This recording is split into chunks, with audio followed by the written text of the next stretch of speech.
안녕하세요. 임유진 교수입니다. 오늘은 여러분과 대중문화 예술과 기독교에 대해서 살펴보겠습니다. 사람이 살아가는 데 있어서 참 예술은 중요하죠. 예술은 우리의 삶과 문화의 속속들이 스며있기 때문입니다. 우리가 의식을 하든 그렇지 않든 예술은 우리의 삶에 영향을 끼치고 있고 그 시대의 관념과 관심사와 상상력은 예술을 통해 문화 전체에 표현되고 전달됩니다. 그런데요, 서양 세계를 보면 사실 지난 2000여 년 동안 서양 문화는 성경의 영향 아래 있었다고 말해도 과언이 아니거든요.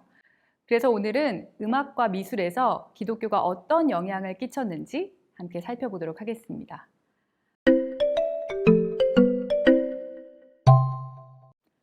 먼저 음악입니다. 음악의 시작은 언제부터였을까요? 놀랍게도 음악은 구석기 시대에도 이미 있었습니다. 5에서 6만 년 전부터 인류는 목소리의 높이나 음색의 변화로 감정을 표현하였고 기원전 4만 년경에는 돌이나 나무줄기, 또 크기에 맞추어 자른 동물 뼈 등으로 높이가 있는 도구를 만들어서 사용됐던 것으로 추정하고 있습니다. 그리고 우리가 아는 음악은 고대 그리스에서부터 시작되었다고 볼 수 있는데요. 고대 그리스 음악에 영향을 끼친 사람, 과연 누가 있을까요? 피타고라스, 플라톤, 아리스토텔레스가 있습니다. 근데 이 사람들 철학자, 수학자잖아요. 네, 맞습니다. 다들 여러분이 잘 아시는 그리스의 유명한 철학자이자 수학자이죠. 그리고 음악에도 큰 영향을 끼친 사람들입니다. 이들 중 특히 피타고라스의 영향이 음악에 굉장히 컸는데요. 왜냐하면 피타고라스가 음계를 고안해냈거든요. 하루는 피타고라스가 대장간 옆을 지나갔대요. 그런데 들려오는 망치 소리가 각기 다른 음을 내면서도 또 서로 조화롭게 울린다는 것을 감지하고 그 여러 망치들의 무게를 한번 달아보았는데요. 그 무게, 그 망치의 무게의 비율로 완전한 음정을 찾아냈습니다. 여러분 완전 음정 들어보셨죠? 네. 두 음이 잘 조화되는 소리잖아요. 도, 솔 이런 거가 바로 완전 음정이죠. 이런 두 음정의 관계를 수적 비율로 계산하였고 이는 음악의 발달에 큰 틀을 마련해 주었다고 할 수 있습니다. 고대를 지나 중세 시대에는요, 기독교 역사의 중요한 전환점이 되는 특별한 사건이 발생합니다. 바로 313년에 있었던 밀라노 칙령이에요. 이 사건의 핵심 인물은 콘스탄티누스 대제로 일컫는 콘스탄티누스 1세입니다. 지난 수백 년 동안 기독교는 많은 황제들로부터 탄압을 받아왔거든요.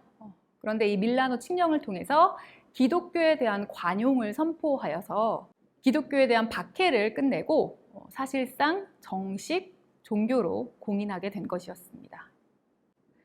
이로 인해서 중세시대에는 교회의 힘이 매우 강해졌어요.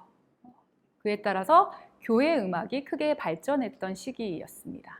중세 음악에 가장 중요하다고 할 수 있는 사람을 두 명 고르자면 바로 교황 그레고리오 1세와 또 음악가이자 음악교사였던 귀도 다레초일 것입니다.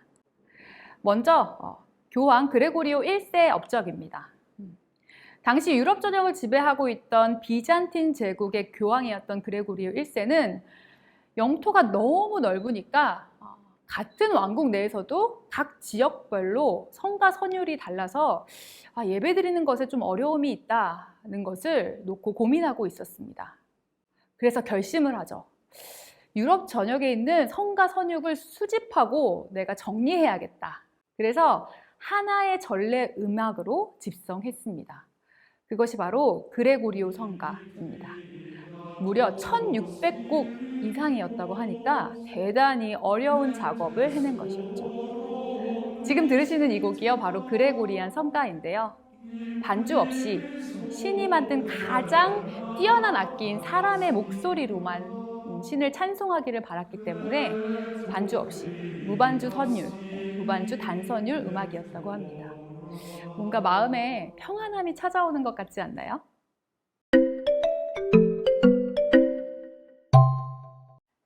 다음으로 기도 다레초입니다. 귀도 다래초는 피타고라스와 관련이 있어요. 눈치가 빠른 분들은 아마 눈치채셨을 것 같은데요.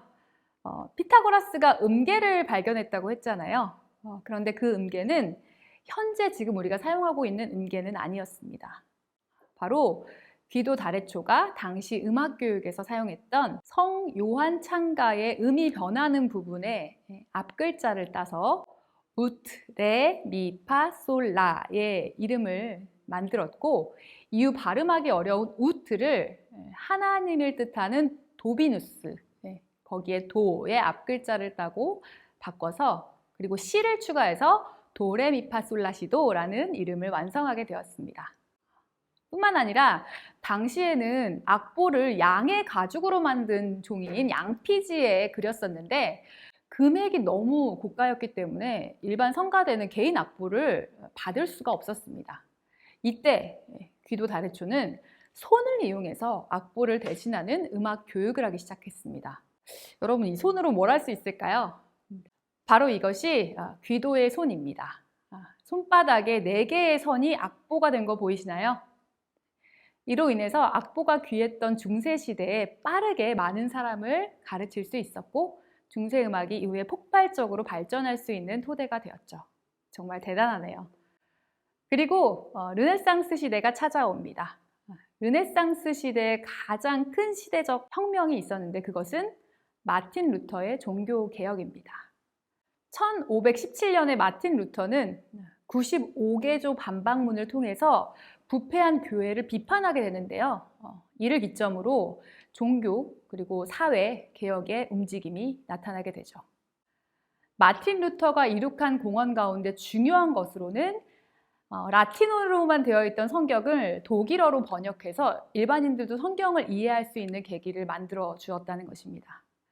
또 신도들이 부를 수 있는 찬송가인 코랄을 만들어서 교회 음악의 대중화를 이루기도 했죠. 종교개혁과 성경의 보급은 인쇄소와 출판업의 발전을 가져왔습니다. 그리고 그것은 다시 악보의 인쇄와 출판으로 확산이 되었는데요. 그 덕에 음악가들은 평생 태어난 곳을 벗어나지 않고도 유럽의 각지의 다른 작곡가들의 작품을 악보로 손쉽게 만날 수 있었고, 서로 다른 기법의 양식을 습득할 수 있었습니다. 악보 산업의 덕을 톡톡히 본 작곡가가 바로 르네상스 이후인 바로크 시대의 작곡가 바흐입니다. 여러분, 바흐 너무나 잘 아시죠? 흔히 음악의 아버지라고 합니다. 사실 이 별칭은요, 표제 붙이기를 좋아하는 일본 출판사에서 만든 말입니다. 어찌되었든 그 명성에 맞게 바흐가 음악사에 끼친 영향은 지대합니다. 바흐는 악보 산업의 발달로 평생 독일 밖을 벗어나지 않았지만 악보를 통해서 다른 작곡가들을 만날 수 있었고, 그 결과 독일 음악의 전통 위에 이탈리아와 프랑스 음악을 융합해서 자신만의 개성 있는 음악을 창작할 수 있었습니다. 바흐 협회가 그가 남긴 작품을 모아서 책 60권을 출판하였는데요. 그 기간이 46년이 걸렸고, 그렇게 정리된 작품의 수만 헤아려도 1000곡이 넘는다고 하는데, 버려지고 잊혀져서 찾을 수 없는 작품들이 얼마나 많은지는 도저히 가늠할 수도 없는 정도입니다. 바흐는 매우 독실한 기독교 신자였거든요. 바흐가 작곡한 마태 순환곡은 성경의 마태복음을 합창과 아리아로 옮긴 것으로 모든 종교 음악 가운데 최고다라고 일컬어지고 있습니다. 사실 이 곡은요, 악보가 분실되었었어요. 근데 멘델스존이라는 이 음악가가 악보를 찾아다녔고, 끈질긴 노력 끝에 모든 악보를 찾아내어서 100년 만에 다시 완성되었다고 합니다. 또 첼로를 위한 모든 작품들 가운데 으뜸으로 꼽히는 것이 바로 바흐의 무반주 첼로 모음곡입니다. 이 작품 역시 한동안 버려지고 잊혀졌다가 나중에 한 첼리스트에 의해서 헌책방에서 우연히 발견되어서 세상에 알려졌다고 하죠. 이처럼 우리가 모르는 어딘가에 묻혀있을 그 바흐의 위대한 업적이 얼마나 더 많을지 생각하면 너무나 안타까울 따름입니다. 자, 그리고 바로크 시대를 대표하는 또 다른 음악가 누가 있을까요? 음악의 어머니 핸델입니다. 핸델은 음악의 어머니라고 불리우지만 여자가 아니라는 거 아시죠? 남자입니다. 핸델과 바흐는 비슷한 점이 되게 많았는데요. 1685년생, 85년생 동갑이고요. 또 두 사람 모두 독일에서 태어났습니다. 둘 다 기독교인이었고 또 교회 음악 분야에서 뛰어난 업적을 남겼다는 점도 닮아 있었죠. 지금 들으시는 이 곡이 우리 귀에 아주 익숙한 곡이죠. 핸델의 메시아에 나오는 곡인데요.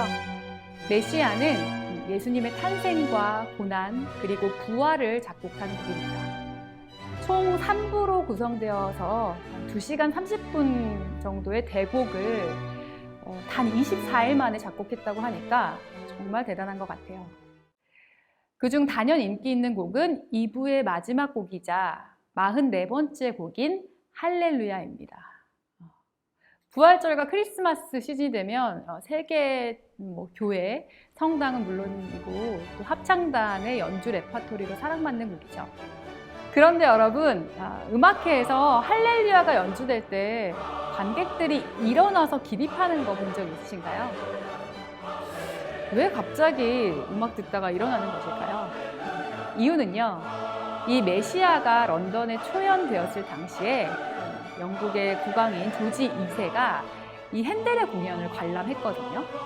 근데 너무너무 큰 감동을 받고 벅찬 나머지 그 자리에서 벌떡 일어나 기립했다고 합니다.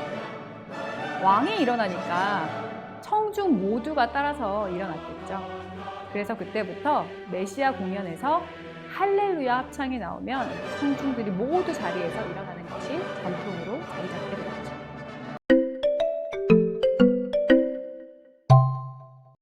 다음은 미술입니다.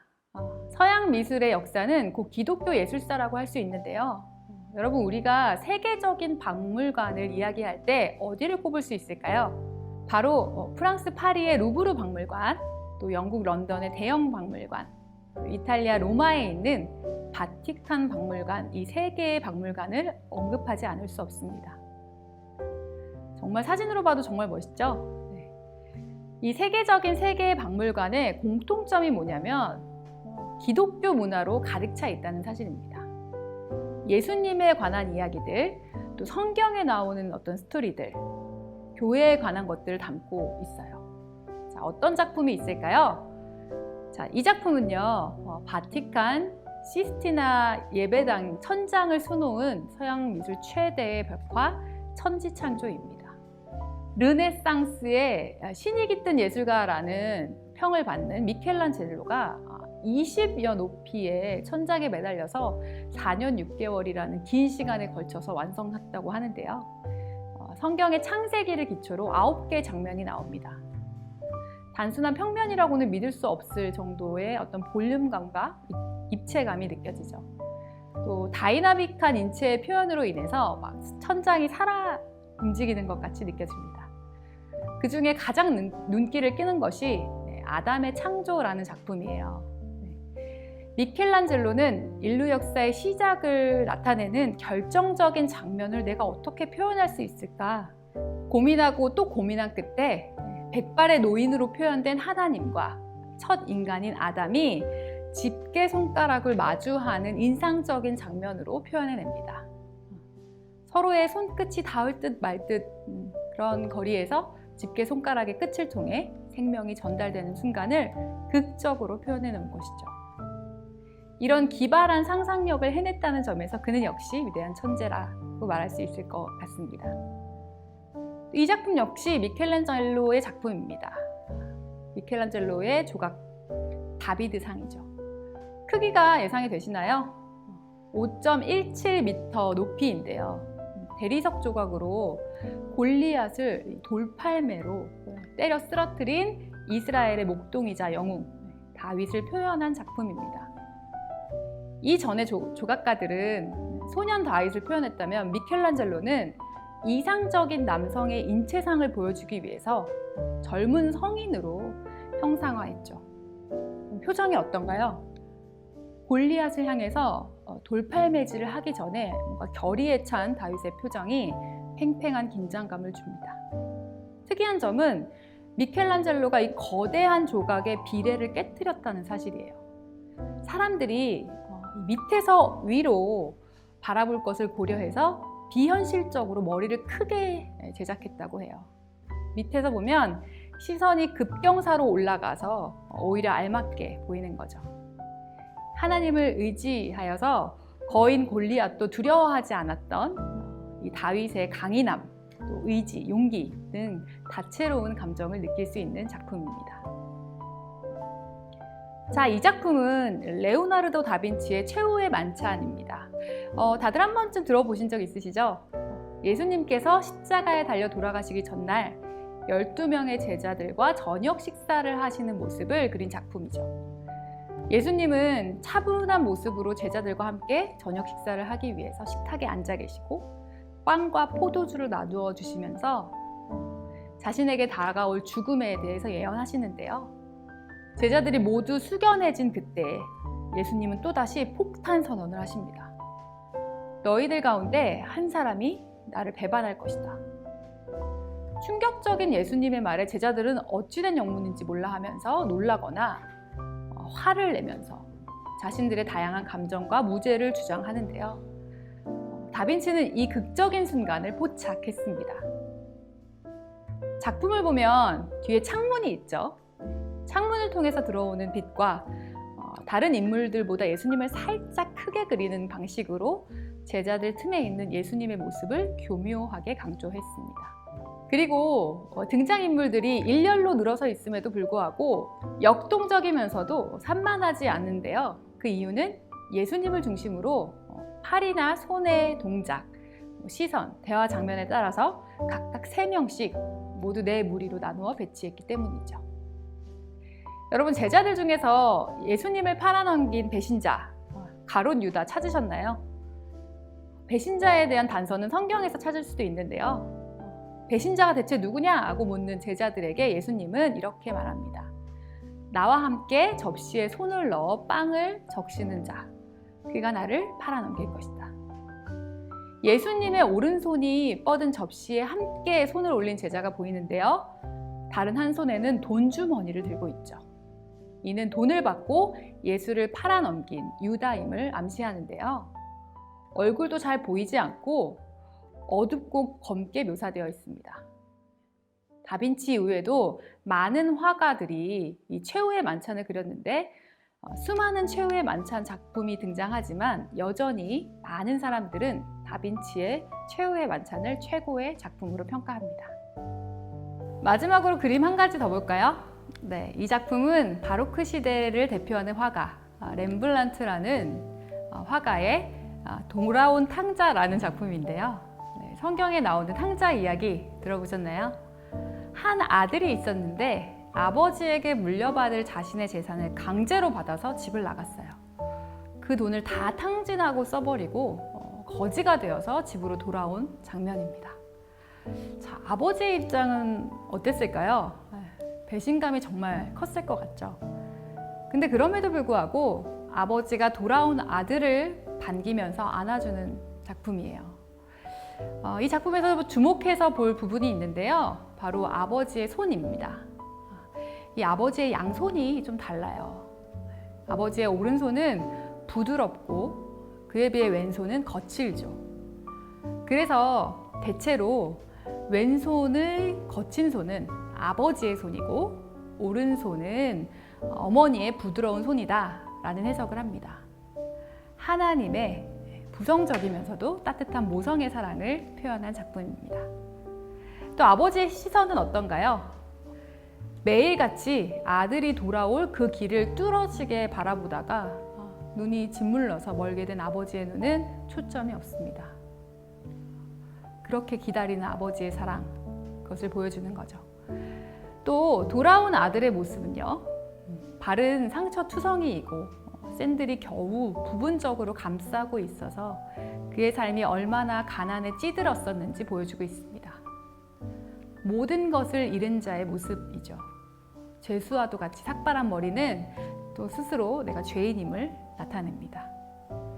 이것은 우리가 돌아가야 할 고향이 하나님 품이다 라는 것을 말하고 있는 것이죠.